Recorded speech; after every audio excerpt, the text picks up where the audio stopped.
여러분은 힘든 일을 만나면 점을 치러 가십니까? 아니면 무당을 찾아가십니까?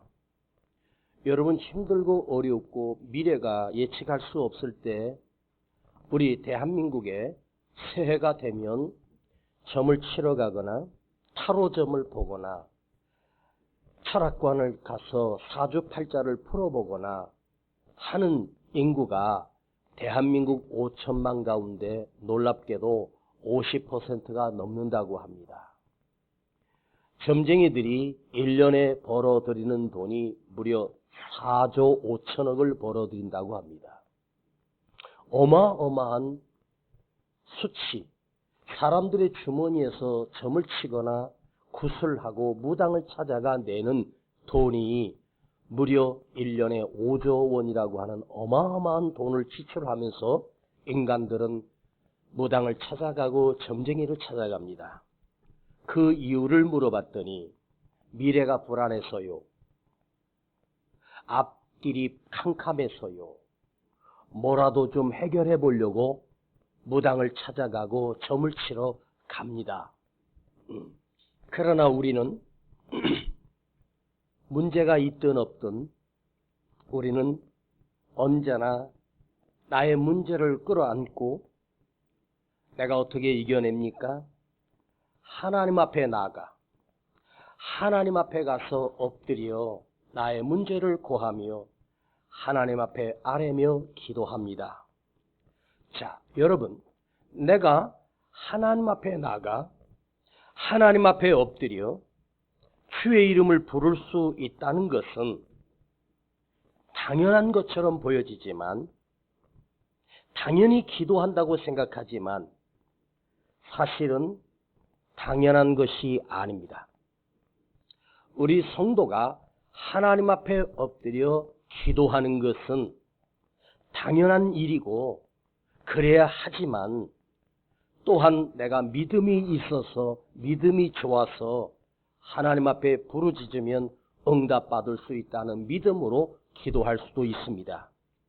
그런데 엄격하게 따지면 내가 지금 어떤 문제가 있든지 없든지 간에 하나님 앞에 엎드려 단 5분이라도 10분이라도 1분이라도 주의 이름을 부르며 기도할 수 있다는 것은, 내가 아버지 앞에 엎드려 기도하는 그 이유는 내 믿음, 내 기도의 확신 다 중요합니다. 그런데 더 중요한 것이 있어요.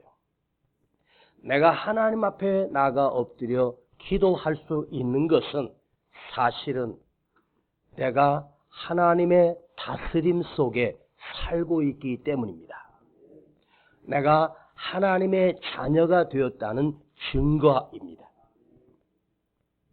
내가 하나님의 자녀가 되고 하나님의 다스림과 인도하심과 보호 속에 살고 있기 때문에 내가 나도 모르게 주님을 부르며 정말로 한 치 앞도 알 수 없는 위기 앞에 섰을 때 하나님 앞에 울며 부르짖는 이유는 하나님이 내 문제를 해결해 주시는 능력을 믿기 때문보다 더 중요한 것은 나는 하나님의 다스림 안에 살고 있기 때문입니다. 그냥 기도하는 게 아닙니다. 나를 주관하시는 분, 내 일을 이루어 성취하시는 분, 나를 인도하시고 나를 책임지시며 돌보시며 보호하시며 나의 능력이 되실 분은 오직 아버지 하나님만이 나의 보호가 되시고 능력이 되기 때문에 나는 하나님 앞에 나가 기도하며 하나님께 부르짖을 수 있는 능력이 그 안에서 나오는 것입니다. 한번 이런 일이 있었습니다. 예전에 청계산에서 목회하고 있는 아이가 한 10년 넘게 있다가 연락이 왔습니다.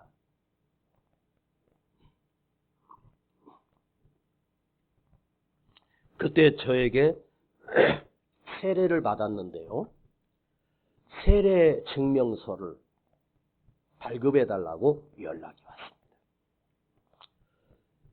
제가 그 아이가 중학교 한 3학년 정도 때 세례를 준 기억이 있습니다. 이제 와서 10년이 훌쩍 넘어서 세례 증명서를 떼어달라고 합니다. 그게 뭐가 그렇게 중요한지 봤더니 어느 교회에서 결혼 예식을 하는데 그 목사님이 주례하기 전에 세례 받은 성도인 증명서를 떼어가지고 확인해야 되겠다고. 그래서 제가 세례 증명서와 우리 교회에서 이러이러 활동을 했고 이런 믿음의 사람이라고 해서 그 증명서를 만들어 우리 교회 직인을 찍어서 보내준 적이 있습니다. 여러분이 만약에 목사인 저에게 제가 세종안교회 세례교인이고 세종안교회에 소속된 집사요, 권사요, 장로라고 하는 증명서를 발급해 달라면 우리 총회에서 있는 증명서 규격에 여러분이 떼달라고 하는 것을 다 떼어드릴 수 있습니다. 그런데 뜬금없이 우리 교회 출석도 하지 않는 사람이 그 증명서를 떼어달라고 하면 저는 곤란합니다. 당신은 우리 교회에 소속이 되어 있지 않고 우리 교회에서 직분을 임명한 적도 없는데 그걸 떼어달라 하니 이건 부당한 일입니다. 저는 그 증명서를 떼어드릴 수가 없습니다. 여러분, 여기 앉아있는 여러분 중에 그것이 필요하시면 언제든지 말씀해 주십시오. 제가 100번이라도 1000번이라도 떼어드리겠습니다. 그런데요, 세종안교회 내가 세례교인이고 세종안교회 집사고 권사라고 하는 여기서 임직을 받았다 해서 증명서를 가지고 여러분에게 떼어드리면 그 증명서를 가지고 내가 하나님 앞에 나가 보세요. 내가 세종안교회 권사잖아요. 집사잖아요. 그거로 해서 내가 하나님의 자녀가 되었다라고 하는 증명이 되는 게 아닙니다. 내가 힘들고 어려울 때 언제나 습관처럼 하나님 앞에 엎드려 기도할 수 있는 그 사실은 그냥 기도가 나오는 것? 이게 숙달되고 훈련돼서 기도가 나오는 것처럼 보여지지만 아닙니다. 내가 하나님의 다스림 안에 살고 있기 때문에 나는 문제를 만나면 저절로 나도 모르게 주님을 부를 수밖에 없고 아버지 하나님을 부르게 되어 있습니다. 왜? 그분의 소속이 내가 하나님의 자녀 안에 하나님이 나를 불러주신 하나님 내게 생명을 주신 나의 진짜 주인은 예수님이기 때문입니다. 성경을 읽습니다. 성경을 많이 읽었습니다. 100번을 읽었답니다. 성경을 읽는다 해서 그 사람이 믿는 사람이라고 증명하는 것이 아닙니다. 성경을 읽는 것이 아니라 그 말씀을 믿는 것입니다. 한 글자 한 글자를 믿고 그 말씀을 묵상하는 자에게 믿음의 사람입니다. 어떤 분의 성경을 보니까 성경에다가 형광펜으로 구하라 주실 것이요 무엇이든지 구하면 내가 너에게 시행하리니 이 말씀이 성경에 많이 반복됩니다. 이분은 다른 거는 몰라도 구하면 주신다. 구하면 응답해 주신다. 너희는 내게 부르짖으라. 내가 응답하리라. 이 말씀에다가 형광펜을 빨간색으로 다 그어놨습니다. 여러분, 성경에다가 내가 좋아하는 말씀에 형광펜으로 빨간 펜으로 줄을 그어놨다 해서 하나님의 자녀가 되는 것이 아닙니다. 진짜 하나님 앞에 엎드려 나도 모르게 습관처럼 기도하는 것입니다. 우리가 음식을 앞에 놓고 잠깐 감사 기도를 드리지 않습니까? 식사하기 전에 주님 이 귀한 음식 주심을 감사드립니다. 먹고 강건하게 하시고 주의 영광을 위해서 살게 하옵소서. 저는 그렇게 기도합니다. 요 딱 3마디만 하고 그리고 식사를 합니다. 제가 그 음식을 앞에 놓고 우리 아내가 차려준 상 아니면 내가 식당에 가서 돈을 주고 먹는데 내 돈 주고 내가 먹는데 뭐하러 감사합니까? 아닙니다. 나는 감사 기도를 드립니다. 왜? 그건 식당 주인이 주방장이 음식을 만든 것은 틀림이 없지만 이 음식을 제공하기까지 하나님의 섭리와 은혜가 없었다면 불가능함을 나는 알기 때문입니다. 여러분, 하나님이 무엇이든지 구하면 다 주신다. 다 주신다고 하면 얼마나 좋겠습니까? 그런데 이걸 기억하세요. 하나님이 구하는 대로 우리 모두에게 그냥 구하는 대로 다 주시면 그는 하나님이 아닙니다. 그 하나님은 나를 망가지게 하는 하나님이십니다. 요술램프처럼 주인님 부르셨습니까? 소원을 말하십시오. 무슨 소원이든지 다 들어주는 요술램프가 기도가 아닙니다. 기도 응답이란 어떤 문제가 해결되고 어떤 재료가 생기고 어떤 환난에서 건져내시고 또 우리에게 복도 주시고 물질도 주시고 그것만이 기도 응답의 재료가 아닙니다. 진짜 응답은 뭔지 아세요? 그 기도 속에서 내 안에 느껴지는 것이 하나 있어야 됩니다. 나와 함께 하시는 하나님을 경험하는 거예요. 나를 붙들고 계시는 하나님을 그 기도 속에서 경험하는 거예요.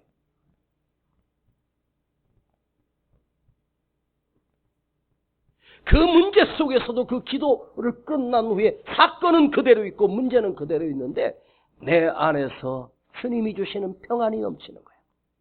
기쁨이 넘치는 거야. 다윗이 대단하지만 나는 다윗이 이스라엘 통일 이스라엘의 황제가 된 것이 대단한 게 아니라 제가 다윗을 참 좋아하는 이유 하나는 그는 전쟁이라고 하는 엄청난 문제 앞에서 언제나 하나님 앞에 나가 물었습니다. 블레셋과 전쟁, 저들이 적군을 이끌고 산 앞에 둘러치고 있습니다. 10만 대군을 이끌고 왔습니다. 다윗은 10,000명의 군대도 없습니다. 오합 지졸 1000명도 안 됩니다. 그런데 다윗은 그 전쟁 앞에서 하나님 앞에 나가 엎드려 묻습니다. 여호와 아버지 하나님, 내가 어찌하리이까? 저들과 대적하리이까? 싸우리이까? 그때 하나님께서 너는 온 군대를 이끌고 가라. 어디로 갈까요? 길을 지나 상수리나무 숲풀에 매복하고 있으라. 전쟁이라고 하는 이 혼란 속에서 전쟁이 얼마나 무섭겠습니까? 한 나라가 망하는 거예요. 지금 러시아와 우크라이나 전쟁으로 인해서 지금 우리가 엄청난 피해를 입고 있어요. 응? 그 발전소라든가 연료가 있는 것을 다 파괴해버렸으니 이 추운 겨울에 어떻게 살겠습니까?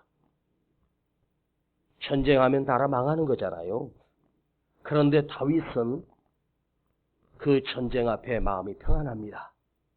하나님 앞에 나가 엎드려 하나님께 묻습니다.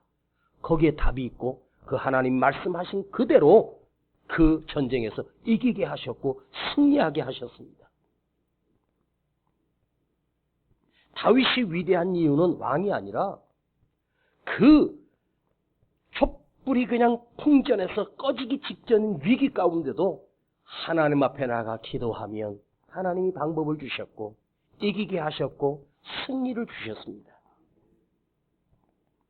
그래서 제가 다윗님에게 전화를 했어요. 어젯밤에 통화를 했는데 그분에게 꼭 묻고 싶었습니다. 그 위기 가운데 군대를 소집하고 장관을 모은 게 아닙니다. 하나님 앞에 나가 엎드렸습니다. 야, 하나님 앞에 엎드린 거 이게 왜 중요할까? 왜 그대는 그 위기 앞에 대책을 마련하지 않고 군대를 소집하지 않고 비상을 내리지 않고 왜 하나님 앞에 엎드렸습니까? 다윗 왕께서 저에게만 주신 그분의 답은 이것이었습니다. 내가 엎드린 그곳에 하나님이 계시니까. 내가 엎드렸던 그곳에 하나님이 계시니까. 내가 엎드린 그곳에서 하나님을 만날 수 있으니까. 와. 내가 엎드린 그곳에서 하나님이 나에게 말씀해 주셨기 때문에. 여러분, 위기 때 우리는 아픈 마음을 가지고 하나님 앞에 나가 엎드립니다. 내 문제를 주님 앞에 내려놓고 정말로 내가 위기의 가운데 이 세상에서 그 누구든 내 마음을 열고 내 모든 것을 맡길 수 있고 그 믿을 만한 분이 여러분 주위에 무슨 백이나 배경이 있습니까? 없습니다. 여러분은 그 절체절명의 상황에서 엎드려 하나님 앞에 나가 구할 수 있는 나의 하나님이 나에게 있습니까?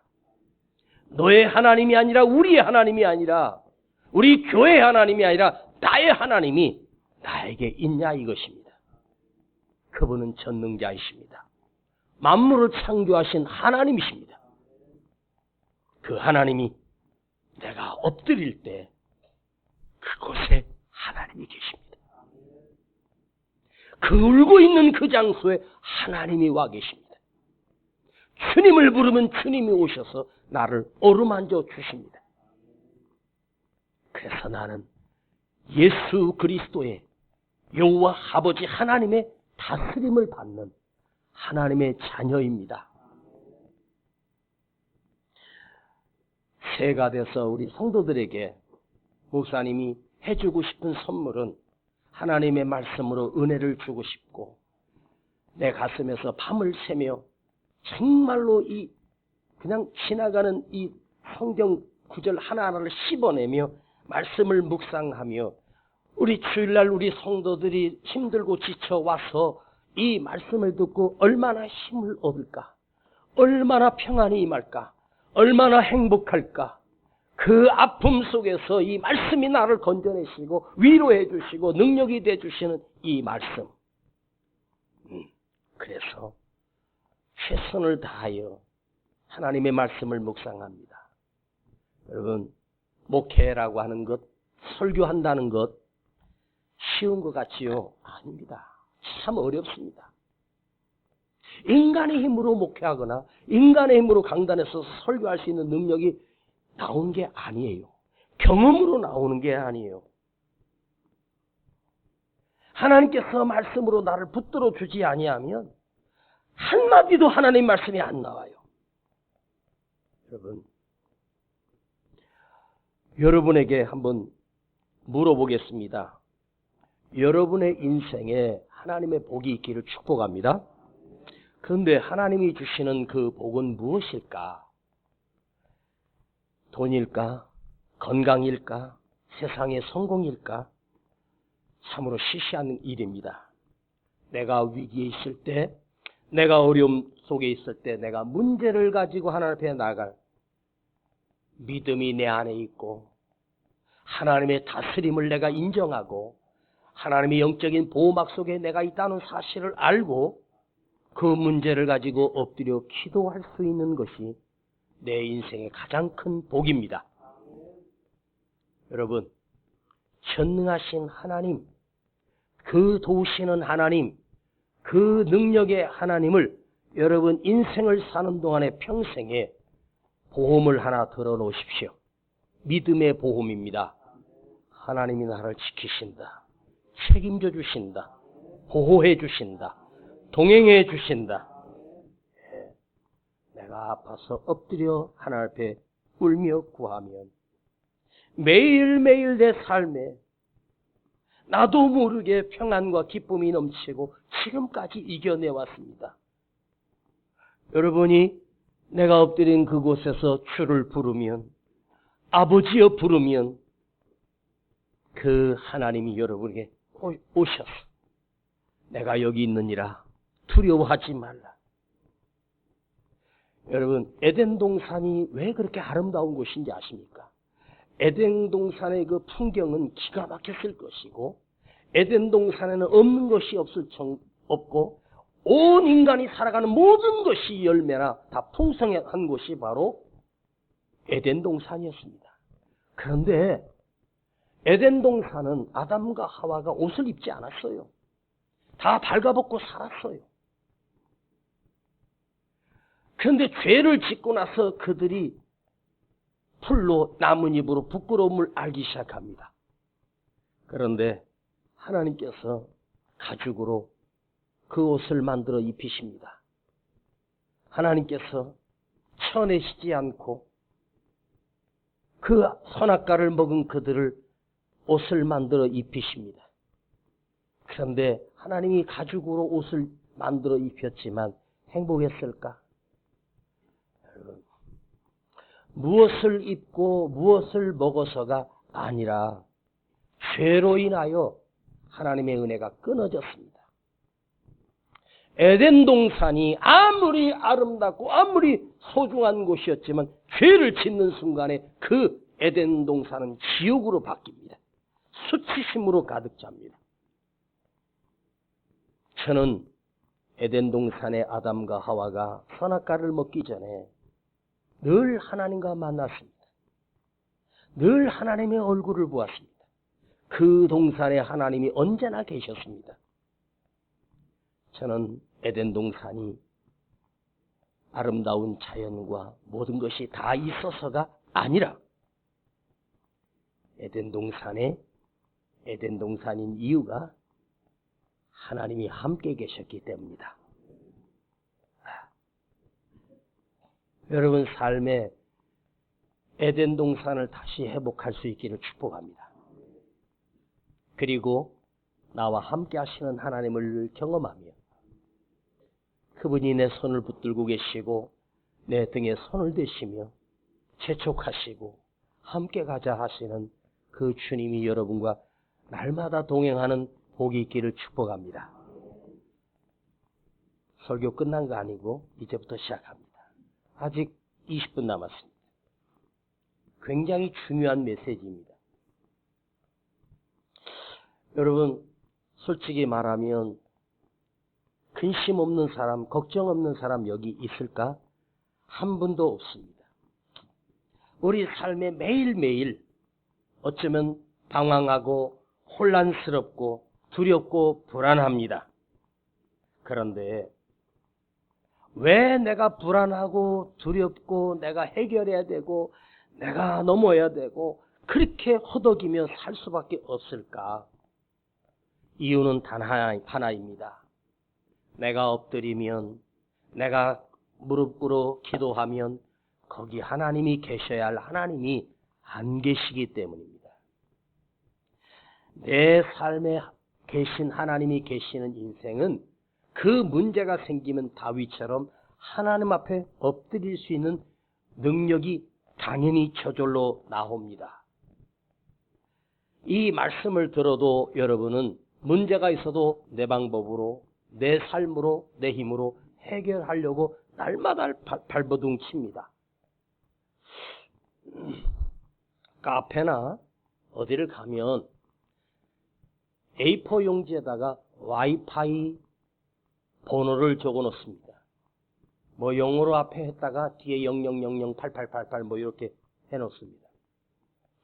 그럼 내가 그 카페에서 노트북이나 폰으로 그 와이파이를 무한으로 공짜로 쓸 방법은 그 와이파이를 누르고 그 번호를 누르면 그곳에 있는 와이파이를 내가 공짜로 사용할 수가 있습니다. 와이파이.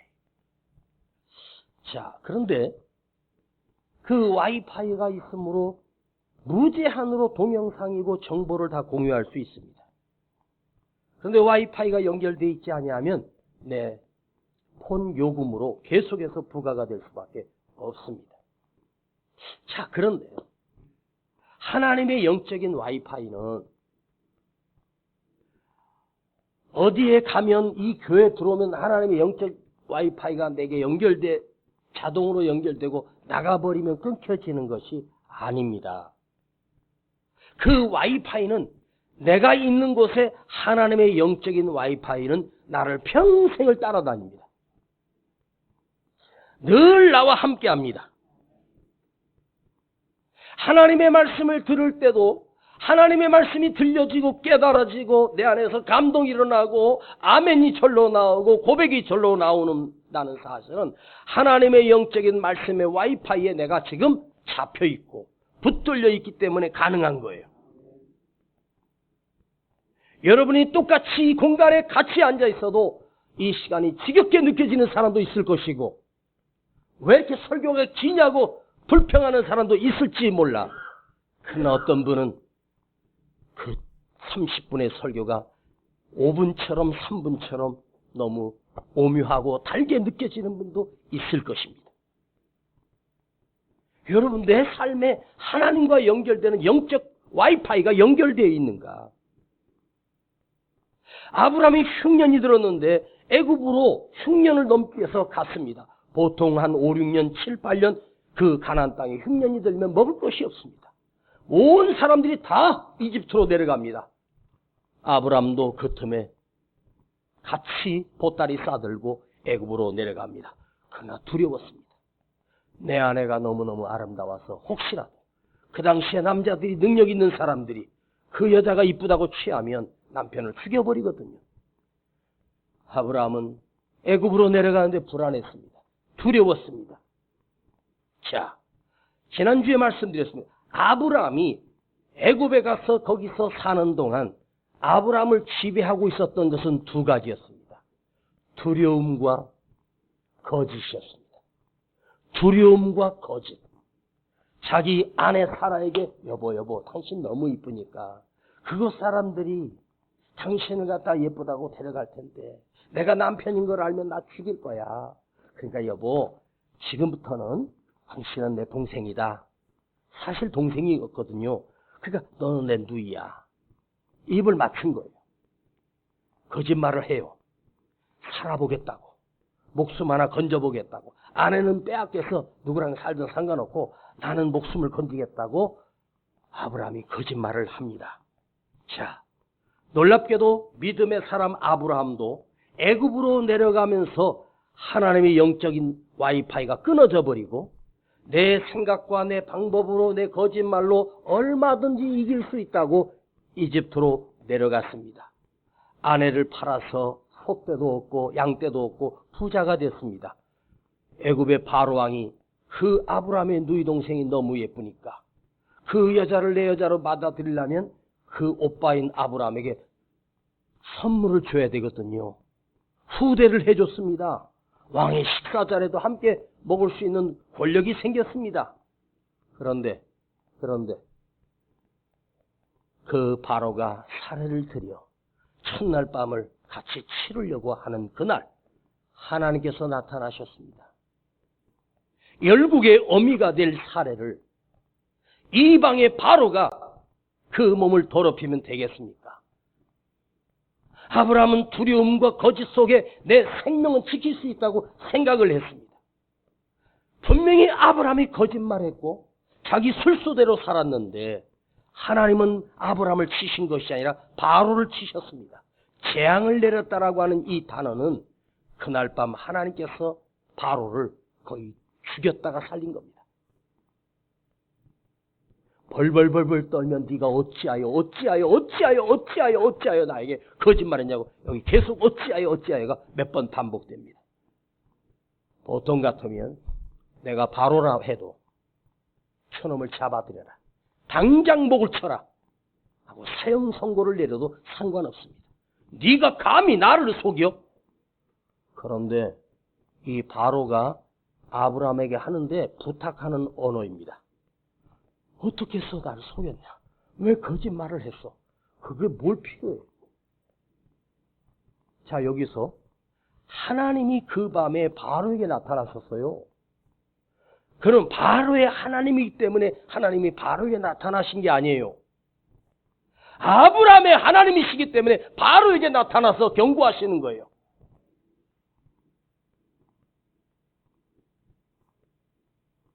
여러분, 모든 역사, 하나님의 역사는 바로라고는 세상의 권력을 가진 사람을 통해서 역사가 움직이는 게 아니라 흉년 중에 그냥 그 중에 하나 섞인 일반 아무 힘도 없는 아브라함 같은 이 존재, 그 한 사람을 통하여 하나님의 역사가 돌아가는 거예요. 아브라함이 100번 잘못했습니다. 두려웠을 것입니다. 아내를 빼앗겼는데 미치는 거지. 근데 아브라함이 그 땅에서 이 사건을 겪으면 무엇을 경험했겠습니까? 뭐야? 나에게만 나타나신 하나님이 바로에게도 나타나 멱살을 쥐어잡고 너 죽을래 살래? 죄자가 누군지 알아? 바로가 그날 밤에 하나님 앞에 혼쭐을 난 거죠. 자,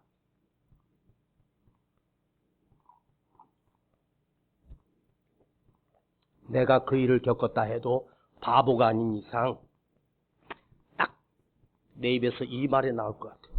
뭐지? 여기도 하나님이 계시네? 알아들으셔야 되는데. 참. 아브라함이 느낀 거 그거야. 뭐야 이거? 애굽 땅에도 하나님이 계셔? 가나안 땅에만 있는 줄 알았더니 여기도 하나님이 계시네? 뭐야 이거? 맞아. 내가 갈대우르에 있을 때도 하나님 나타나셨어. 거기에 계신 하나님이 여기도 계시는구나. 여기 계셨던 하나님이 거기도 계시는구나. 와. 아브라함이 잘못한 게 100번 많아요. 바로왕은요, 그들의 법상으로 남의 여자를 돈을 주고 사서 하는 일부 다처제니까 그건 죄가 아니었어요. 그런데 하나님이 아브라함 편을 드시고 아브라함을 보호하시고 바로가 얼마든지 아브라함을 사형시키고 목을 벨 수도 있습니다. 그런데 건드리지 못합니다. 아브라함이 그 순간 두려움과 거짓에 다 들통나고 그리고 흉년이 끝나지도 않았는데 아브라함은 그 땅을 다시 떠나 가나안 땅으로 다시 돌아옵니다. 자, 여기서 하나님이 내 삶의 모든 사건에 하나님이 개입하셔요. 하나님이 개입하시는 거예요. 내 삶에도 여러분 삶에도 하나님이 날마다 개입하시는 거예요. 아브라함이 복받은 사람이 아니에요. 아브라함에게 하나님이 너는 복이 될지라야. 너는 복이야. 너는 복이 될지라. 네 자체가 복덩어리야. 왜 복덩어리야? 하나님이 함께하는 사람이야. 여러분, 하나님이 함께하는 사람, 나는 복덩어리야. 내 자체가 복이야. 자, 따라하세요. 나는 복덩어리. 나는 복이다. 믿어요? 하나님이 개입하시면 내 편이 되어주시는 거야. 하나님은요, 공의의 하나님, 의의 하나님이신데 그 의의 하나님이 하나님의 자녀에게는요, 내 편 되어주셔. 내가 거짓말하고 잘못 살았어도 하나님 내 편 되어주셔. 자, 여기서 아브라함이 깨달은 것은 아브라함아, 나 여호와는 네가 어디로 가든지 너와 함께 있어. 너와 함께 계실 거야. 가나안 땅에만 계시는 것이 아닙니다. 애굽 땅에도 계시고 하란 땅에도 계시고 기근과 혼돈 속에도 계시고 실패한 나의 삶 속에도 계시고 물고기 뱃속에도 계시고 울며 통곡하고 있는 그 장소에도 하나님이 계시고 사자굴 안에도 하나님이 계시며 사막 한복판에 내가 서 있을지라도 그곳에 하나님이 계시고 내가 바다 한가운데 표류하고 있어도 하나님은 그곳에 계시고 내가 큰 풍랑을 만나 위기를 앞에 있어도 하나님은 나와 함께 하십니다. 아멘. 이게 하나님이십니다. 바로의 하나님이 아니라 아브라함의 하나님입니다. 나의 하나님이 되어주시는 거예요. 아멘.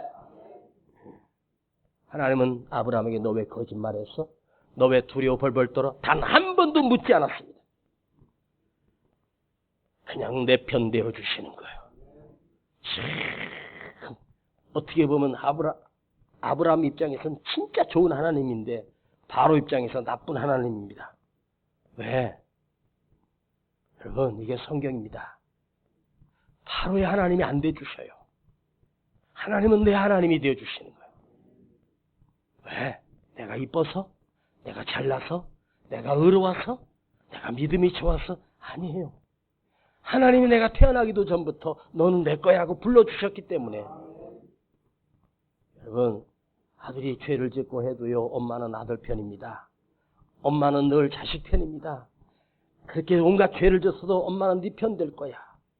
내 아들이 아무리 죽을 죄를 졌어도 엄마는요, 그 자식을 버릴 수가 없는 거예요. 우리 아버지 하나님도 마찬가지. 우리를 자기 것으로 만들어주신 아버지 하나님께서 어떻게 나를 나의 나는 너의 하나님이야. 이 말은 자기 하나밖에 없는 독생자를 우리에게 내어주시고 핏값으로 치르고 나를 구원해내신 거예요. 여러분, 두려움과 거짓으로 살았던 그 아브라함이 또 한 가지 느낀 게 뭐냐? 하나님은 살아계시네. 하나님은 보고 계시네. 하나님은 어디든지 계시네. 아멘! 나 같아도 그 생각했을 것 같아. 이 말씀을 묵상하는데, 그래, 아브라함의 하나님이 나의 하나님이시다. 그 하나님께서 지금도 나와 함께 하시는 거야. 하나님은 어디든지 계십니다. 더 중요한 것은 내가 있는 곳에 계십니다. 더 중요한 것은 내가 울고 있는 그곳에 하나님이 계십니다. 이거 믿어요? 이거 믿어져요? 내가 있는 곳에 하나님이 계신다. 내가 있는 곳에 하나님이 함께 해주신다. 이게 믿어지면, 이게 믿어지고 그걸 느껴지고 이걸 확신하는 자는요, 그대가 아무리 힘든 시간을 보내고 아무리 어렵고 힘들게 살아도 결코 그것은 천국이고 그것은 평안이며 그것은 능력입니다.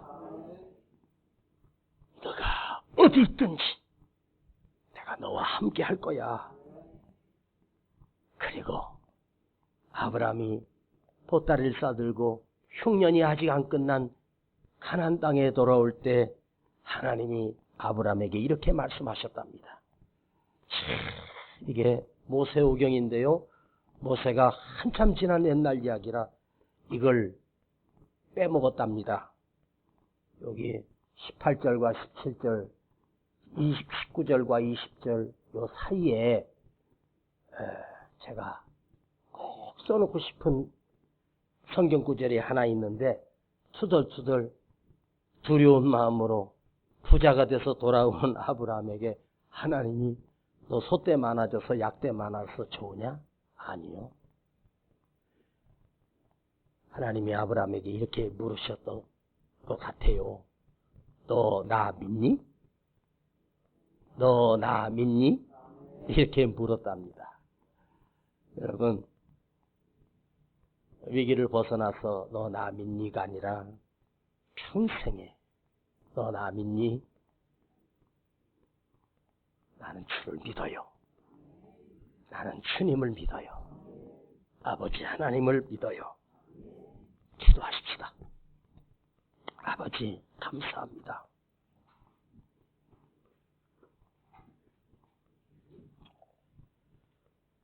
내가 있는 곳에 그곳에 하나님이 계셨습니다. 내 아픔 속에 그곳에 하나님이 계셨습니다. 내 슬픔 속에서 그 속에서 아버지가 계셨습니다. 난 이걸 믿습니다. 거룩하신 아버지 하나님을 믿습니다. 하나님은 거기 계셨습니다. 하나님은 나와 동행하십니다. 이 믿음이 내 안에 날마다 차고 넘치게 하여 주시옵소서. 예수님의 이름으로 기도하옵나이다. 아멘. 슬픔과 눈물이 있는 그곳에도 하나님이 계시네. 절망과 한숨이 있는 그곳에도 하나님 계시네. 가난과 절망, 질병이 있는 그곳에도 누가 하나님이 계시네. 고난과 아픔이 있는 그곳에도 하나님이 계시네. 여호와 샴마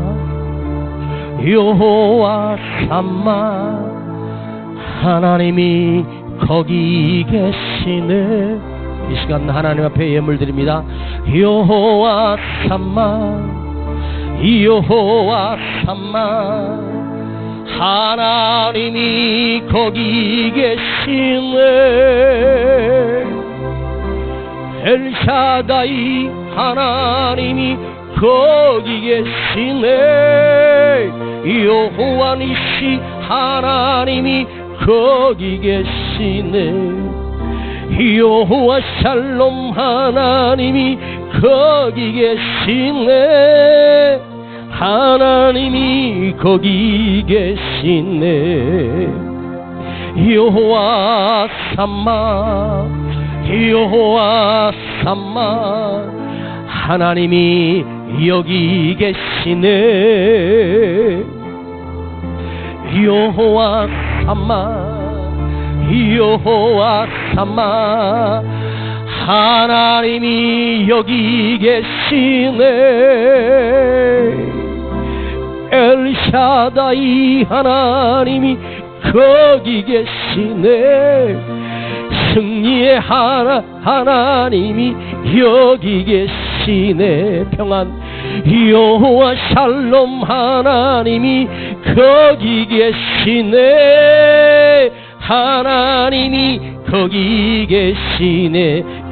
여호와 삼마, 여호와 삼마, 여호와 삼마, 하나님이 거기 계시네. 할렐루야. 여호와 삼마, 여호와 삼마, 하나님이 여기 계시. 우리 다 같이 일어나세요. 임마누엘, 임마누엘, 하나님이 여기 계시네. 여호와 라파 하나님이 여기 계시네. 여호와 이레 하나님이 여기 계시네. 하나님이 여기 계시네. 두 손을 가슴에 모으고, 아버지 하나님, 오늘 내 안에 계시는 나와 함께 하시는 하나님, 하나님이 여기도 계셨네. 하나님이 거기도 계시네. 하나님은 나와 함께 계십니다. 내가 있는 곳에 하나님이 계십니다. 하나님 나를 버리지 않았습니다. 떠나지 않았습니다. 지금 그대가 기도할 수 있는 것은 하나님의 다스림 안에 있기 때문에 기도할 수 있는 것입니다. 짧은 시간이지만 하나님 앞에 부르짖어 주님의 이름을 불러보십시오. 하나님의 다스리심이, 도우심이, 보호하심이, 인도하심이, 평생의 선하심이 나와 함께 하실 것입니다. 우리 주여 부르고 기도합니다. 주여 아버지 감사합니다. 여기 계신 하나님, 나와 함께 하신 하나님, 나를 인도하시는 아버지 하나님, 전능하신 나의 아버지 하나님, 내 안에 평안을 주시고 내 안에 치료를 주시고 회복시켜 주시며 고쳐지게 하시고, 내가 어딜 가든지 무엇을 하든지 어떤 위기를 만났든지 나와 함께 하시는 하나님, 그곳에 계시는 하나님, 주의 이름을 부르면 다가오시는 주님, 사자굴 안에도 하나님이 계셨습니다. 물고기 뱃속에도 하나님이 계셨습니다. 내가 있는 어느 곳이든지 하나님이 계십니다. 나의 하나님, 나의 주님을 의지하며 그 주님께 아뢰며 살겠습니다. 아버지, 믿음의 사람으로 내가 성숙해지겠습니다. 아버지, 내 안에 하나님이 어디든지 계시며 나와 함께 하시는 그 하나님을 날마다 느끼며 살게 하여 주시옵소서.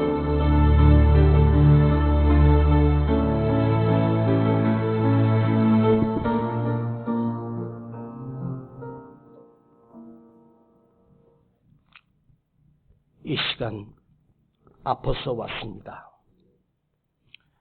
여호와 삼마, 전능하신 치료하시는 하나님께서 우리를 치료하여 주시옵소서. 마음이 병들었습니다.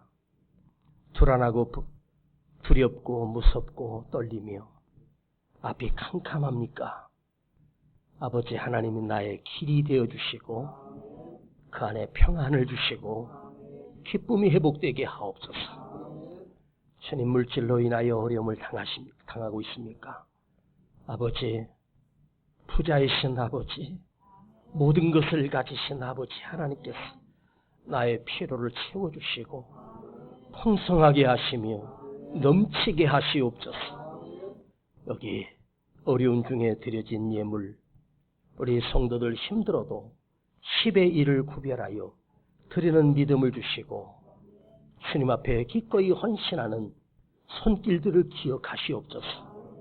감사할 조건이 없었지만 그 은혜가 너무 감사하여 아버지께 감사한 손길을 기억하시고 이 예물을 흠양하시고 받으시옵소서. 우리 성도들 강건하게 하시고 복을 받게 하시며 여호와 하나님이 함께 하심을 믿으며 날마다 믿음으로 성장하게 하여 주시옵소서. 우리 주 예수 그리스도 이름으로 축복하고 기도하옵나이다. 지금은 우리 구주 예수 그리스도의 은혜와 아버지 하나님의 놀라우신 사랑하심과 성령님의 감화감동 충만 내적 교통하심이 여기도 계시는 하나님, 저기도 계시는 하나님, 나와 함께 하신 하나님을 믿으며 돌아가는 우리 모든 성도들 머리머리 위에, 가정과 기업과 자녀들 위에 이제로부터 영원토록 함께 계실지어다. 아멘.